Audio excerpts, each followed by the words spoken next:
کونین کیا ہے خلد کا قبضہ لیے ہوئے، قبضہ لیے ہوئے. اور بندے حاضر ہوتے ہیں. حضرت ایوب علیہ السلام کے پاس جتنا تھا شاید اس دنیا میں اتنا کسی کے پاس نہیں ہوگا، اتنا مال اللہ نے انہیں عطا کیا، مگر وہ شکر کے لیے رات کھڑے ہوتے تو صبح ہو جاتی. اللہ تعالیٰ ان کو دکھا کر فرشتوں پر رشک فرماتا تھا، اے فرشتوں دیکھو میرا بندہ، میں نے اسے سب دیا ہے پھر بھی میری عبادت میں کمی نہیں کرتا. فرشتوں نے کہا کہ مولا اگر تو اس سب سے لے لے گا تو شکر کرے گا یہ بندہ تیرا؟ اللہ تبارک و تعالیٰ نے فرمایا اب اسے میں آزمائش میں ڈالتا ہوں. تم نے یہ سوال کیا ہے کہ میرے مال ساری چیزیں دینے کی وجہ سے یہ شکر کر رہا ہے. تو حضرت ایوب علیہ السلام کثرت سے الحمدللہ کہا کرتے تھے. پھر اللہ تبارک و تعالیٰ نے اچانک آزمائش میں، امتحان میں ایسا ڈالا اس نبی پاک کو کہ آندھیاں چلیں، ایسی آندھیاں چلیں کہ ان کے پورے جانور ایک ساتھ مر گئے، سب چلے گئے. ایک بھاری نقصان ہے، یہ کروڑوں کا نقصان جس کا ہو جائے. حضرت ایوب علیہ السلام پھر مصلی بچھائے اور رات میں الحمدللہ کی تکرار شروع کرتے ہیں کہ رب العالمین تیرا کروڑا شکر و احسان ہے، اور شکر بجا لاتے رہے. یہاں تک کہ پھر چند دنوں کے بعد بیماریوں کی وبا پھیلی. وہ بیماریوں میں ایسا ہوا کہ ان کی اولاد یہ کے بعد دیگرے انتقال کرنا شروع ہو گئی. ان کے بیٹے اور بیٹیاں جتنی تھیں تقریباً 100 اولاد ان کی سب انتقال کر گئے. ہر بیٹے کے انتقال کے وقت جب آپ کو خبر دی جاتی تو وہ یہی کہتے کہ میرا کچھ بھی نہیں گیا، رب تبارک و تعالیٰ نے دیا تھا اور اس نے واپس لے لیا، مجھے کس چیز کا غم ہے. وہ الحمدللہ کہتے رہے، اسی پر قائم رہے. ظاہر سی بات ہے اولاد کی محبت، مال کی محبت فطرت میں آ ہی جاتی ہے.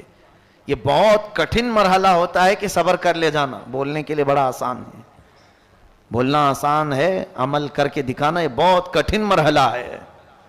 کسی کی جدائی برداشت کرنا یہ سب کے بس کا بات کام نہیں. اس کے بعد ان کی یہ اہل خانہ سارے جب دنیا سے رخصت ہو گئے، کچھ بھی باقی نہیں تھا سوائے آپ کے ایک چھوٹے سے گھر کے اور آپ کی ایک وفا شعار بیوی حضرت بی بی رحمت. ان کو جمیلہ بھی کہا گیا ہے. حضرت بی بی رحمت آپ کے ساتھ رہیں خدمت کرتے ہوئے، باقی کوئی نہیں تھا. حضرت ایوب علیہ السلام پھر چند دنوں کے بعد خود آپ کو علالت بیماری ایسی آئی کہ بخار بڑھتا گیا بڑھتا گیا بڑھتا گیا، اتنا کہ آپ کا جسم بخار سے گل گیا پورا. لیکن اس حالت میں بھی آپ بارگاہ رب العزت میں پوری رات کھڑے ہونے کی کوشش کرتے.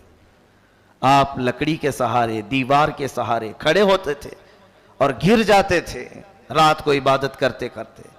پھر ایک وقت ایسا بھی آیا کہ آپ کے جسم میں سب دراڑیں پڑ گئی تھی، گوشت کٹ کٹ کے گرنے لگا.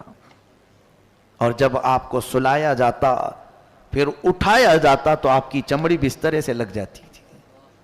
جسم مبارک میں اس قدر گلن آ گئی تھی، یعنی گل گیا تھا بخار کی تپش سے، گرم سے. اس حالت میں آپ سوئے رہے. پھر اب کھڑے ہونے کی بھی طاقت نہیں تھی تو لیٹے ہوئے اپنی زبان سے الحمدللہ الحمدللہ کہتے رہے. ایک دن بھی شکایت نہیں کی، ایک دن بھی نہیں کہا میرا تو سب لٹ گیا، میں کیا تھا، کیسا تھا، کہاں آ گیا، کچھ بھی نہیں. اس حالت میں بھی بستر پر رب تبارک و تعالیٰ کے شکر میں مصروف ہے. اسی لیے تو صبر اور شکر یہ دو چیزیں بہت ہلکی چیزیں ہیں کہنے کو، لیکن عمل میں اتنی ہی بھاری ہیں، بہت بھاری ہیں. صبر کر لے جانا اور شکر کر لے جانا یہ اولیاء اکرام، انبیاء اکرام کی اعلیٰ عادتوں میں سے ہے. اگر کسی کو لگ گئی یہ عادتیں سمجھ لو کہ وہ بہت بڑا مقام حاصل کر لیا، بہت بڑا مقام حاصل کیا، ورنہ ہر ایک کے بس کی بات ہے ہی نہیں ہے. میرے عزیزو، سیدنا ایوب علیہ السلام اسی حالت میں سوئے رہے. پھر ایک وقت ایسا آیا کہ آپ کی زبان کٹ گئی، زبان کٹ گئی جگہ جگہ سے، زبان ہلتی نہیں تھی. اس حالت میں بھی ان کی وفا شعار خاتون حضرت بی بی رحمت انہیں چھوڑ کر نہیں گئیں. اس خاتون کو ہماری عورتیں آئیڈیل بنا لیں, نمونہ بنا لیں. آج اگر تمہارا شوہر صحیح سلامت ہے, تمہیں دیکھ رہا ہے, کما رہا ہے, تو اس کے آگے پیچھے گھوم رہی ہو. جہاں اس کی نوکری چھوٹی, جہاں اس کی صحت میں کمی آئی, تم فوراً شکایتیں شروع کرتی ہو, اور پھر کوشش میں یہ لگی رہتی ہیں کسی بھی طرح سے بھاگ جائیں چھوڑ کر کے. کچھ نہیں کرتا ہے.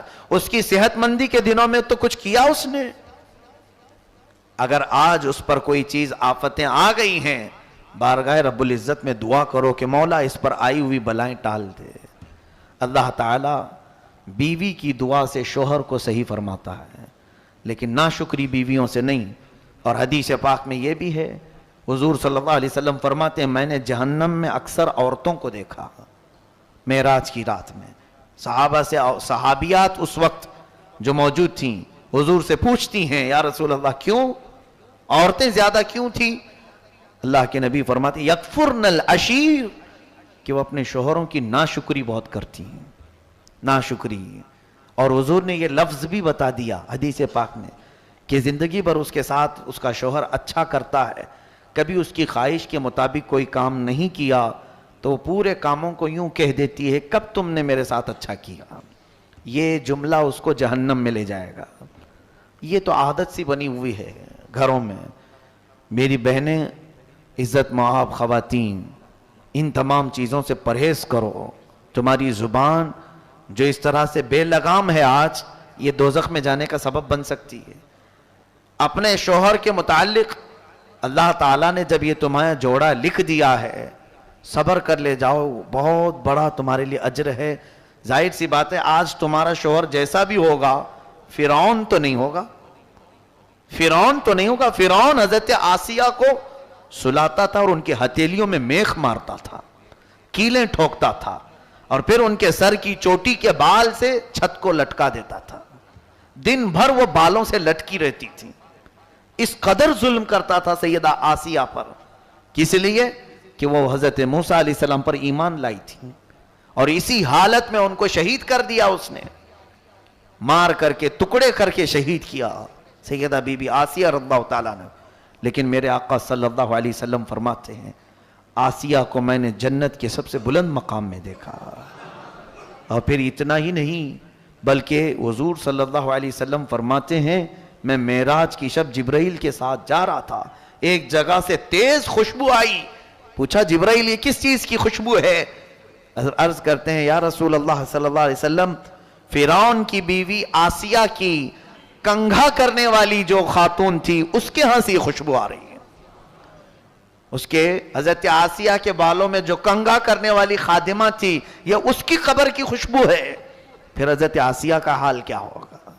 صبر کی وجہ سے وہ اجر دیا گیا. بہرحال حضرت بی بی رحمت ایوب علیہ السلام کی نیک وفا شیار خاتون, یہ بھی ایسی صابرات تھیں, چھوڑ کر بھاگی نہیں. اس حالت میں بھی اپنے شوہر نامدار کے ساتھ خدمت میں لگی رہیں, خدمت کرتی رہیں. جیسے بھی ہیں آج گوشت کے ٹکڑے کٹ رہے ہیں, ان کے بستر سے چمڑی لگ رہی ہے, لیکن ہے تو یہ اللہ کے نبی ہے میرے شوہر, میں آخری سانس تک ان کے ساتھ رہنے والی ہوں. لیکن علاج کے لیے دوڑ بھاگ بھی کرتی تھی. ایک بار بازار میں ایک حکیم صاحب پکار رہے تھے میرے پاس, ہر چیز کا علاج ہے. یہ دوڑی دوڑی چلی آئیں, پوچھا اپنے شوہر کی بیماریاں سب بتائیں, ایسے ایسے میرے شوہر کی تکلیف ہے, کیا ان کا علاج ہو سکتا ہے تمہارے پاس؟ اس حکیم نے کہا بالکل ہو جائے گا, چٹکی میں علاج کروں گا. در حقیقت وہ ابلیس تھا, شیطان مردود تھا. اس نے یہ جان بوجھ کر کے جال بنایا تھا کہ آخر وقت وہ بہتوں کا ایمان چھین لیتا ہے. کہا اے خاتون تیرے شوہر کا علاج تو میں کر دوں گا, اجرت کیا لوگے؟ کہا اجرت میری کچھ بھی نہیں ہے, معاوضہ بس اتنا کہہ دینا کہ شفا دینے والا تو ہی ہے. وہ مجھے اتنا مان لے کہ میں شفا دینے والا ہوں.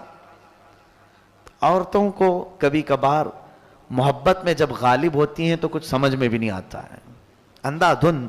جیسے آج بھی بچوں کی محبت میں عورتیں بہک جاتی ہیں, ارے کہیں سے تو علاج ہو جائے, میرا بچہ بچ جائے. یہ نہیں ہے ایمان. میرا شوہر بچ جائے, میں کچھ بھی کر لوں, چاہے مندر جانا پڑے, چاہے کہیں مجھے سر ٹیکنا پڑے, میرا بچہ بچ جائے. نہیں, کفر و شرک کر کے اگر تم کسی کو بچا سکتے ہو تو پھر کس خاک کی زندگی جی رہے ہو؟ یہ نہ ایمان ہے نہ اسلام ہے. یہاں تمہاری آزمائش ہے, یہاں تمہارا امتحان ہے. اپنی چاہے سخت بیماری ہو یا اپنے عزیزوں کی, حرام راستہ تم اختیار کر ہی نہیں سکتے. نہ کرو جب تک ہو سکے. بیماری کس نے دی تمہیں؟ اللہ نے. اور شفا کون دے گا؟ اللہ. یہ عقیدہ بس کافی ہے. مجھے جو بیماری پہنچی ہے وہ اللہ کی طرف سے آئی, اور شفا بھی اللہ ہی عطا کرے گا. اس عقیدے پر قائم رہو بس. حضرت بی بی رحمت غلط جگہ پر پہنچ گئی تھی لیکن انجانے میں, اور انہیں اپنے شوہر کی محبت تھی. ان کو خیال بھی نہیں آیا کہ یہ کیا گمراہ کرنے کی بات کیا ہے, کچھ نہیں سوچا انہوں نے. دوڑتی دوڑتی آئی, اپنے شوہر سے کہہ دیا اب آپ کا علاج ہو جائے گا, اب گھبرائیے مت, میں نے اچھا ڈاکٹر تلاش لیا ہے, اچھا حکیم مل گیا ہے. کہا کیا؟ کہاں سے حکیم ملا؟ کہا بازار میں ایک بہت بڑے بزرگ ہیں, اچھے حکیم ہیں. کہا اجرت تم کہاں سے دو گی؟ ہمارے پاس تو کچھ ہے نہیں. کہا نہیں, وہ اجرت بھی نہیں لیں گے. انہوں نے اتنا ہی کہا ہے کہ بیماری صحیح ہونے کے بعد آپ اتنا کہہ دیں کہ شفا دینے والا تو ہے. جلال میں آ گئے ایوب علیہ السلام بیماری کے عالم میں. کہا اے جمیلہ, تم کسی حکیم کے پاس نہیں, ابلیس لعین کے پاس گئی تھی. اللہ کی قسم, سنو, ایوب علیہ السلام قسم کھاتے ہیں, اللہ کی قسم اگر میں صحیح ہو گیا تو تجھے 100 کوڑے ماروں گا. بیماری میں ایک ہی عورت ساتھ رہی ہے, کوئی نہیں ہے. اس کے باوجود یہ ایمان کی اعلیٰ مثال اگر کہیں ملتی ہے تو نبیوں کے دربار میں. ان کو کسی سے کوئی پرواہ نہیں ہے کہ یہ چھوڑے گا وہ چھوڑے گا, مجھے کچھ نہیں. مخلوق سے ان کی کوئی پرواہ ہی نہیں ہوتی. وہ نبی اللہ تھے, اللہ کے نبی تھے. ان کا عقیدہ تو اپنے رب کے ساتھ بڑا مضبوط تھا. جاتا ہے کوئی تو جائے, میرا مولا مجھے پرورش کرے گا. بی بی رحمت کو آپ نے قسم کھا کر کے کہا, تب بھی وہ بھاگ کر کے نہیں گئیں. ایک تو بیماری میں تمہارا اچھا کرنے گئی اور الٹا تم مجھے مارنے کی بات کر رہے ہو, اور وہ بھی قسم کھا لیا کہ مجھے 100 کوڑے مارو گے. اگر اس زمانے میں کسی خاتون کو کہہ دیں تو وہ پورا بکھیڑا کھڑا کر دیں, ہمیں کھلا چاہیے, طلاق چاہیے, مجلس بٹھاؤ, میٹنگ بٹھاؤ, بہت سارے معاملات. یہاں پر ایک چیز سیکھنے کو ملتی ہے کہ اگر ایمان میں مرد مضبوط ہو, اپنی عورتوں کے متعلق یہ کہہ دے چاہے ہمارے گھر میں کچھ بھی ہو جائے, غلط راستے کے ذریعے سے کوئی چیز ہمارے گھر نہ پہنچے گی. بس اس پر آپ قائم رہیں, دیکھیں پھر آپ کی اولاد بھی, آپ کا گھرانہ بھی اس طرح سے چلے گا کہ اللہ تبارک و تعالیٰ سارے صالحین آپ کی نسل میں پیدا فرمائے گا. لیکن ہم مجبوریوں کے عالم میں یہ سوچ لیتے ہیں کہیں سے بھی آ رہا ہے چلا لو یار, آج غربت ہے, تنگی ہے, کہیں حرام کا آ رہا ہے چلا لو. بہت سارے لوگوں کے گھر اس طرح سے تباہ و برباد ہو گئے. یاد رکھنا, کبھی تم مالدار تھے, بڑے پیسے والے تھے, جیب میں ہمیشہ مال بھرا رہتا تھا, اچانک ایسی بندش لگ گئی کہ اب کچھ بھی نہیں آتا, خال خال پھر رہے ہیں.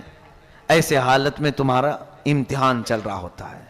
اب تمہاری بیویاں اگر صابرہ ہوں تو کہیں گی کہ چھوڑو, اچھے دن بھی ہم نے دیکھے ہیں, یہ برے دن بھی ٹل جائیں گے, اللہ تعالیٰ پھر اچھے دن لے آئے گا.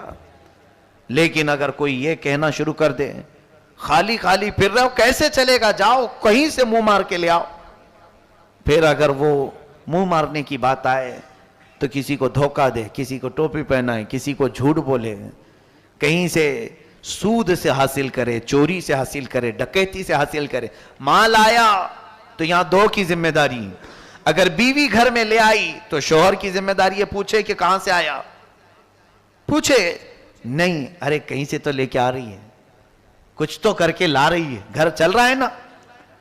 اور اگر شوہر لا رہا ہے ایسے تنگ دستی کے دنوں میں تو عورت کی ذمہ داری ہے پوچھے کیا میاں آپ کو کام لگ گیا, حلال ذریعے سے مال آ گیا آپ کے پاس. کیونکہ یہ وقت, یہ سچویشن ایک دوسرے کا مدد کا ہوتا ہے, تعاون کا ہوتا ہے. جب غربت اور تنگ دستی ہمارے اوپر چھا جائے کہیں سے آمدنی کے ذرائع نہیں نظر آ رہے ہیں تو اس وقت دونوں کی ذمہ داری ہوتی ہے، ایک دوسرے کا تعاون کریں اور پھر جانچ پڑتال بھی کرتے رہیں۔ اتنے دن سے تو سوکھا سوکھا تھا، اب کہاں سے آ گیا؟ کہیں کوئی غلط راستے سے تو نہیں آیا؟ کیونکہ اچھے دنوں میں غلط راستے پر جانے کے چانسز کم ہوتے ہیں، غربت اور تنگ دستی میں غلط راستے پر جانے کے بہت چانسز ہوتے ہیں۔ چور اکثر مال سے پریشان ہو کر کے کرتے ہیں، جسم کا دھندہ کرنے والے غربت سے تنگ آ کر کے کرتے ہیں، ڈکیتی کرنے والے، اپنا جسم بیچنے والے، یہ تمام جو گناہ آج منظر عام پر آتے ہیں، اس کے پیچھے اگر کوئی سبب ہوتا ہے تو وہ تنگ دستی ہے، غریبی، پیٹ، بھوک انہیں لے آتی ہے۔ بہت سارے کاموں میں کئی ایسے مسلمان بچیاں اور مسلمان بچے چلے گئے، بہت سارے کس کام میں لگے ہیں؟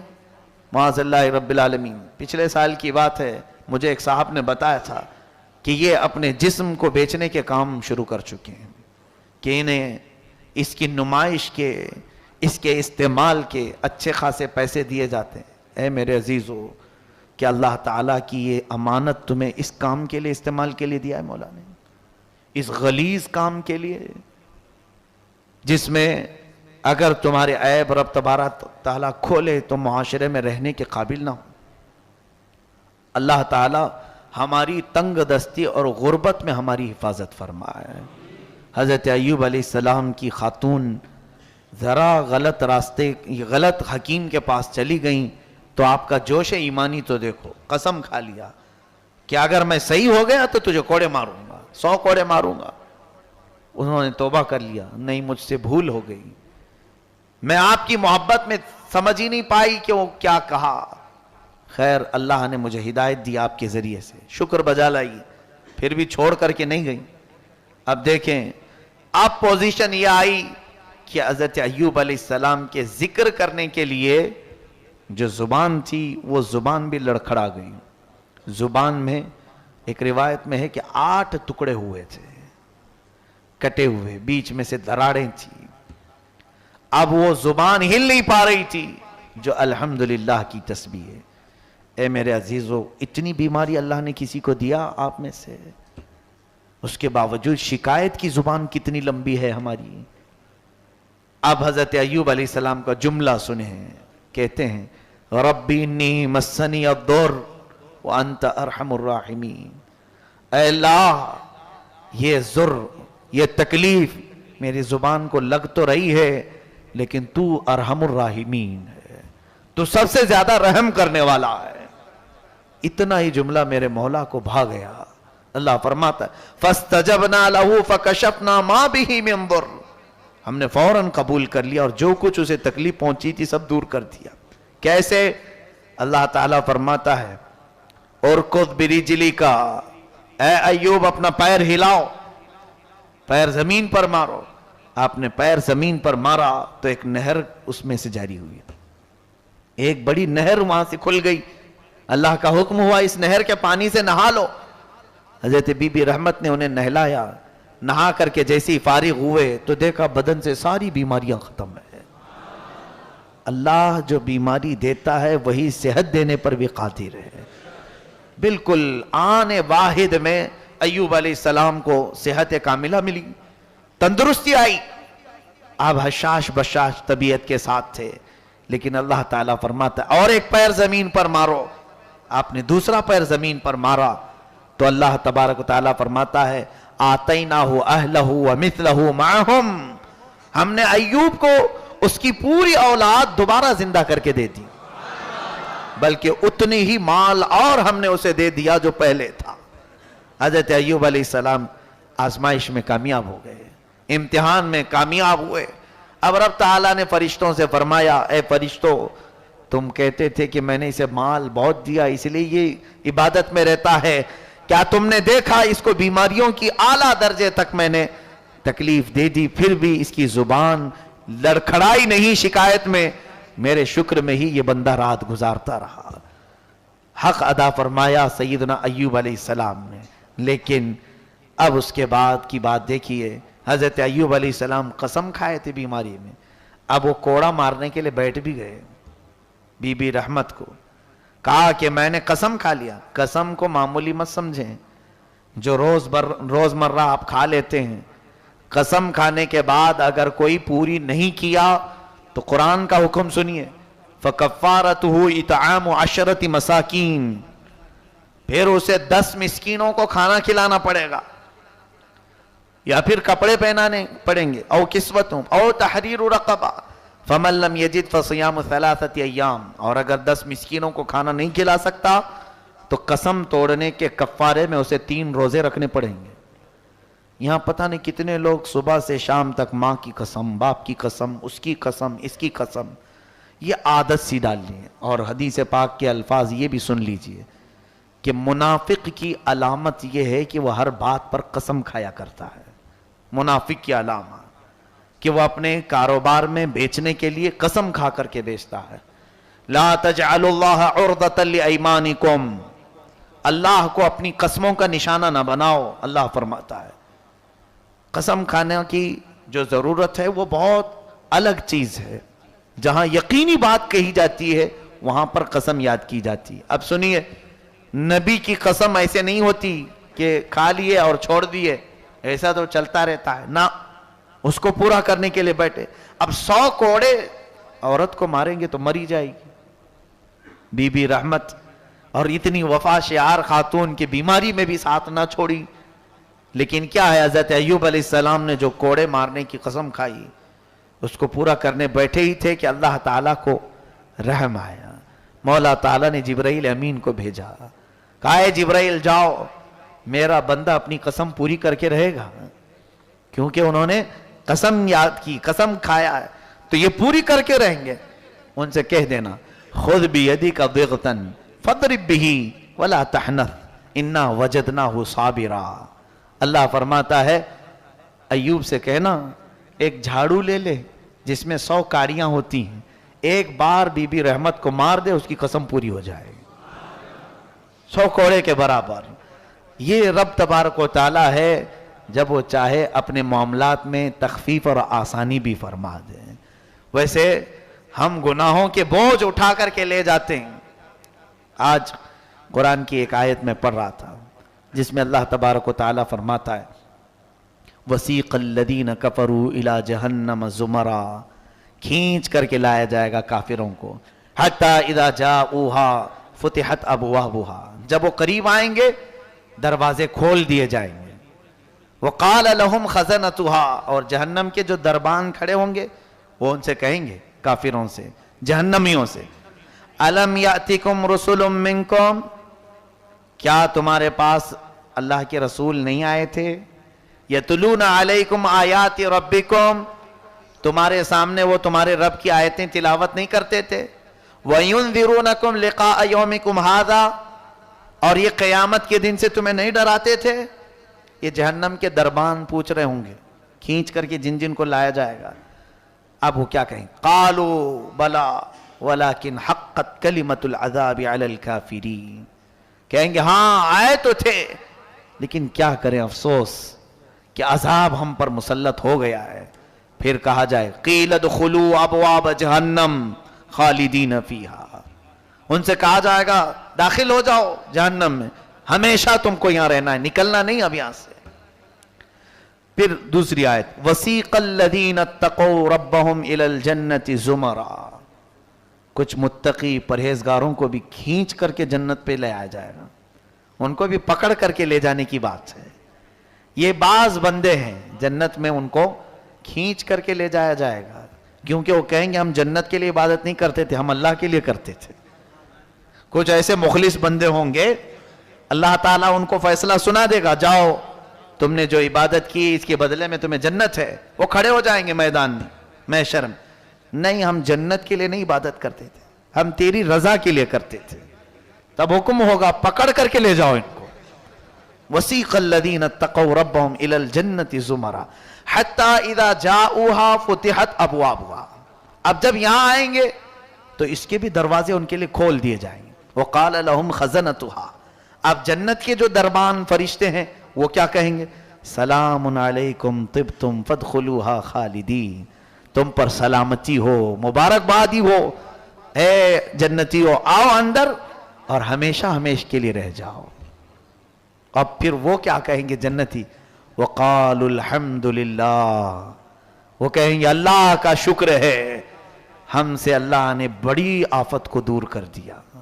اب یہ تفسیر میں بتاؤں. اس آیت کو پڑھتے وقت میدان میں کھڑے ہیں، اعمال دیے جا رہے ہیں، بندہ جو ہے اپنے اعمال پڑھنے میں مصروف ہے. تو جیسے ہی نیکیاں پڑھنے کا حکم دیا جاتا ہے پہلے اس کو، تو اپنی اچھائیاں پڑھتا رہتا ہے. یوم تبیض وجوہ، یہ بھی قرآن میں، اس کا چہرہ ایک دم چمک جائے گا، یعنی سفید. اور اس کے بعد وہ ہنستا مسکراتا پڑھتا جا رہا ہے. رب تبارک و تعالی اس سے پوچھتا ہے یہ تیرے اعمال جو تو نے پڑھا تو اس سے خوش ہے؟ کہتا ہے ہاں مولا خوش ہوں. اللہ فرماتا ہے میں نے قبول کر لیا ہے، یہ تیری نیکیاں قبول کر لیا اس لیے اس میں ہے یہ. اچھا اور آگے پڑھ. پھر آگے پڑھے گا. اب اس کی برائیاں شروع ہو جائیں گی. اب جب برائیاں پڑھنے لگے گا تسود وجوہ، کالا ہونے لگے گا چہرہ، شرمندہ ہونے لگے گا. اب اس کے ہاتھ پیر کانپنے لگیں گے. رب تبارک و تعالیٰ فرماتا ہے کیا ہوا؟ ان تمام چیزوں سے تجھے پریشانی ہو رہی ہے؟ وہ رونے لگے گا اور سر نہیں اٹھائے گا. اے رب العالمین، مجھے ایسا لگتا ہے کہ میری نیکیوں پر یہ بھاری ہو جائیں گے، یہ غالب آ جائیں گے. رب تبارک و تعالیٰ فرماتا ہے اب یہی چیز میں بتانا چاہتا ہوں کہ وہ قادر مطلق ہے، جب جسے جیسا چاہے حکم فرمائے. اب اس کے بعد ارشاد فرماتا ہے اے فرشتوں اس کا نامہ اعمال لے لو. فرشتے لے لیں گے اور اس کے بعد پھر اسے دیں گے. پھر پڑھ. اب پڑھنے لگے گا. اللہ تبارک و تعالیٰ اس کی پوری برائیاں مٹا چکا ہوگا. یمحو اللہ ما یشاء ویثبت، یہ بھی ہے اللہ جو جو چاہے گا وہ مٹا دے گا اور جتنا چاہے گا اتنا باقی رکھے گا. اب پھر اس سے کہا جائے گا پڑھو. وہ کہے گا مولا ابھی جو پڑھ رہا تھا وہ کہاں چلی گئی، جو میری برائیاں تھیں وہ کہاں چلی گئی؟ تو رب تعالیٰ فرماتا ہے وہ میرے غفران، میری مغفرت میں چلی گئی. میں نے تیرے ساتھ رحم کا معاملہ کیا اس لیے کہ دنیا میں تو مجھے غفار کہا کرتا تھا، تو دنیا میں مجھے ستار کہا کرتا تھا. میرے عزیزو، یہاں پر حضرت ایوب علیہ السلام کی بیوی پر بڑا حکم تھا 100 کوڑے مارنے کا، لیکن اللہ نے اس کو تخفیف میں لایا، آسانی پیدا کی. بہرحال آج طاق رات ہے. میرے آقا صلی اللہ علیہ وسلم نے ارشاد فرمایا رمضان المبارک میں حضور پہلے روزے سے اعتکاف میں بیٹھ گئے 1 سال، 10 روزے اعتکاف میں گزرے، پھر 10ویں سے 20ویں تک پھر اعتکاف میں بیٹھے. اس کے بعد 20ویں روزے کے بعد سے اب یہ آخری عشرہ جو ہے پھر اعتکاف میں بیٹھے اور اپنا پردہ ہٹایا. حجرے کے پاس ماں عائشہ صدیقہ فرماتی ہیں حضور نے مجھ سے کہا کہ عائشہ اعلان کر دو میں پہلے عشرے میں بھی بیٹھا دوسرے عشرے میں بھی بیٹھا تاکہ شب قدر کو تلاشوں، لیکن اللہ نے مجھے ابھی حکم فرمایا کہ شب قدر رمضان کے آخری عشرے میں رکھی گئی، آخری عشرے میں رکھی گئی. حضرت عائشہ نے پوچھا یا رسول اللہ اعلان کر دوں کہ لیلۃ القدر آخری عشرے میں ہے؟ کہا ہاں. کہا کون سی راتوں میں وہ ڈھونڈیں؟ حضور فرماتے ہیں 21 23 25 27 29 ان طاق راتوں میں لوگوں سے کہو کہ عبادت کریں، اور جسے لیلۃ القدر مل گئی اس کے اگلے اور پچھلے سب گناہ مولا معاف فرمایا. آج بھی امکان ہے، آج بھی لیلۃ القدر ہو سکتی ہے. بعض صحابہ کرام نے 21 کو کہا، بعض نے کہا 27 کو. 21 اور 23 کا ایک قول ہے، 27 کا بہت سارے صحابہ کا، تابعین کا، اولیاء کرام کا قول ہے، لیکن مخصوص نہیں. اور بعض بزرگوں نے یہ فرمایا ہر سال الگ الگ راتوں میں آتی ہے. اس سال 21 میں ہے، اگلے سال 23 میں ہو سکتی ہے. اسی لیے ان 5 راتوں کو کم از کم آپ اپنے جانے سے قبل مولا کی بارگاہ میں 2 رکعت یا 4 رکعت نفل لیلۃ القدر کی، شب قدر کی پڑھ کر کے جائیں، جس میں آیت الکرسی اور شب قدر یعنی انا انزلناہ فی لیلۃ القدر سورہ قدر یہ تلاوت کر کے کم از کم 2 یا 4 رکعت ہر طاق رات میں پڑھو. اور ایک دوسرا کام یہ بھی ہے کہ جو عشاء کی نماز جماعت سے پڑھا اور جو فجر کی نماز جماعت سے پڑھا اس کے متعلق فرمایا گیا اسے پوری رات جاگنے کا ثواب دیا جائے گا. تو یہ راتوں میں اس کا بھی اہتمام کرو کہ تمہاری عشاء کی جماعت اور فجر کی جماعت چھوٹنے نہ پائے. کم از کم اللہ تبارک و تعالی اس رات کو یہ 2 جماعتوں سے نماز پڑھنے کی وجہ سے ثواب تو عطا فرمائے گا۔ اس کے علاوہ ہو سکے تو ان 5 راتوں کو بیدار ہونے کی کوشش کرو، اس لیے کہ سال بھر آپ کو نہیں جاگنا ہے، سال بھر نہیں ہے، یہ صرف 5 راتوں کی بات میں کرتا ہوں۔ ان 5 راتوں کو بیدار کرو، ان راتوں کو روشن کرو تسبیح سے، ذکر سے، عبادت سے، تلاوت سے۔ ہو سکتا ہے اچھا، اور ایک آخری بات، حضور صلی اللہ علیہ وسلم نے فرمایا، اس چیز سے مجھے بھی بڑا ڈر لگتا ہے، حضور فرماتے ہیں شب قدر سے وہی محروم رہے گا جس کی قسمت میں اللہ نے محرومی لکھ دی ہے، ورنہ شب قدر مل جائے گی۔ جس کی قسمت پہلے سے محروم لکھی گئی ہو اسے شب قدر نہیں ملتی۔ اے اللہ، اس چیز سے ہمیں خوف ہوتا ہے، اے مولا ہمیں ہماری قسمت میں محرومی نہ لکھ دے، ہمیں لیلۃ القدر نصیب فرما دے۔ اے رب قدیر، قرآن کی آیات بینات پر ہم سب کو عمل کی توفیق عطا فرما۔ وآخر دعوانا ان الحمد للہ رب العالمین۔ السلام علیکم۔